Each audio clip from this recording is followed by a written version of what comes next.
Hello my lovely viewers, আসসালামু আলাইকুম। আজকে আমার কিচেনের আয়োজনে থাকছে মজাদার অরেঞ্জ কেক। আশা করব রেসিপিটি সবার ভালো লাগবে। কেকে যারা ডিম একেবারেই পছন্দ করেন না, আজকের আয়োজনটি তাদের জন্য। আমরা ডিম ছাড়াও যে কত নরম তুলতুলে কেক বানাতে পারি তা এই রেসিপিটি দেখলে আপনারা বুঝতে পারবেন।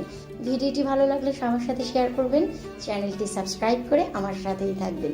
চলুন ঝটপটে আমরা অরেঞ্জ কেক বানিয়ে ফেলি। বলে আমি নিয়ে নিচ্ছি পুরোপুরি হাফ কাপ ন্যাচারাল ইয়োগর্ট, পুরোপুরি 1 কাপ দিয়ে দিচ্ছি পাউডার সুগার। পাউডার সুগারটি ভালো করে মিক্স করে নিতে হবে। হাফ কাপ দিয়ে দিচ্ছি রান্নার তেল, মিক্স করে নিতে হবে। এই তেলের পরিবর্তে আপনারা চাইলে গলানো বাটারও ব্যবহার করতে পারবেন, কোনো সমস্যা নেই। 1/4 কাপ দিয়ে দিচ্ছি ফ্রেশ অরেঞ্জ জুস, ভালো করে মিক্স করে নিচ্ছি। এবার শুকনো উপকরণ মিশাবো, তাই আমি একটি স্ট্রেনার নিয়ে নিয়েছি।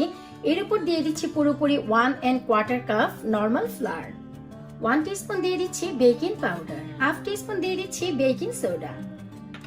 ভালো করে একটু সেট করে নিচ্ছি। বাড়তি উপকরণগুলো ফেলে দিচ্ছি। এবার একটি হ্যান্ড স্প্যাচুলার সাহায্যে আমি মিক্স করে নিচ্ছি।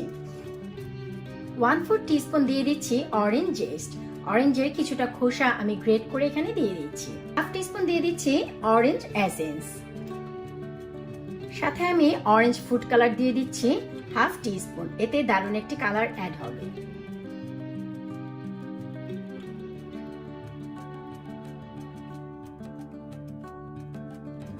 কেকটি বেক করার জন্য এখানে আমি একটি পাউন্ড পট নিয়ে নিয়েছি। এটি হচ্ছে 1 পাউন্ডের কেকের পট।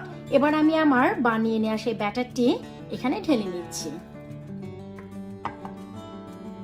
এবার হালকা হাতে একটু ট্যাপ করে দিচ্ছি। কেকটি আজ আমি চুলায় বেক করব, তাই আমি একটি পাত্র বসিয়ে 10 মিনিট আগে গরম করে নিয়েছি। তারপর আমি একটি স্ট্যান্ড বসিয়ে দিলাম, এতে করে আমাদের কেকের ব্যাটারটি এখানে বসাতে অনেক ইজি হবে। এবার বানিয়ে নেওয়া কেকের ব্যাটারটি আমরা এখানে দিয়ে দিচ্ছি। দিয়ে আমরা একটি কভার দিয়ে বন্ধ করে রাখবো এবং কেকটি বেক করতে হবে পুরোপুরি 40 to 45 মিনিট।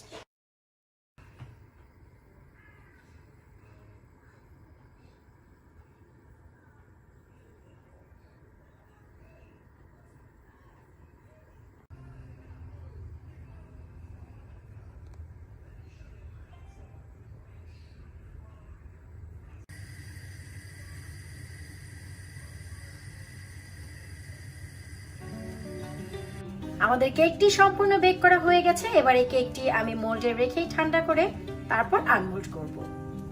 কেকটি সম্পূর্ণ ঠান্ডা হওয়ার পর আমি ডিমোল্ড করে নিয়েছি। আর একটু দেখাচ্ছি, দেখুন আমাদের কেকটি কত দারুণ সফট হয়েছে। আমি একটু কাছ থেকেও দেখাচ্ছি, এই টেক্সচারটি একেবারেই পারফেক্ট, দারুণ স্পঞ্জিও হয়েছে। এবার আমরা চলুন হালকা একটু ভেতরটি ঘুরে দেখে আসি। তবে আপনারা যদি চান এর উপরে হালকা কিছুটা পাউডার সুগারের ডাস্ট করতে পারেন, আমি তা করছি না, খালি দেখতেই দারুণ লাগছে।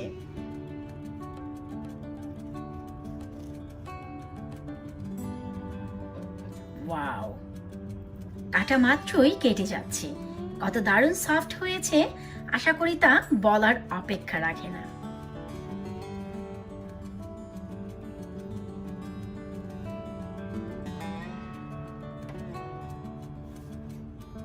আশা করব আজকে আমার এই অরেঞ্জ কেকের ভিডিও আপনাদের ভালো লেগেছে। আর কতটা সফট হয়েছে তা আমি একটু দেখিয়ে দিচ্ছি।